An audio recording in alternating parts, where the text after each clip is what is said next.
juste à l'intersection de la rue Pierre-Semard et de la rue de Belfond, donc qui est un endroit assez original du 9e et que j'aime beaucoup justement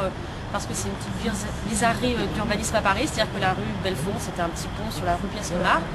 et ça donne une jolie vue sur le square Montholon, qui a été notamment rénové lors du dernier mandat de Jacques Bravo et qui est un endroit plutôt agréable maintenant. J'ai décidé de m'engager sur cette liste de Jacques Bravo et soutenue par Bertrand Delanoë. D'abord parce que j'avais vécu la campagne de 2001, qui avait été une des campagnes les plus enthousiasmantes que j'ai connues, et parce que le projet que proposait Delanoë, qui était un projet donc, de faire Paris une ville pour tous, ouverte à tous, et pas une ville musée, une ville où on allait enfin pouvoir dire qu'on peut faire changer les choses par rapport au logement, par rapport à la place de la voiture, par rapport à la place de l'enfant,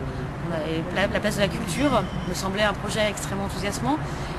Et ayant vécu cette campagne, ayant vécu aussi ces 7 années de mandat de Delanoë et de Jacques Bravo, d'avoir vu comment Paris avait changé, comment le 9e avait changé,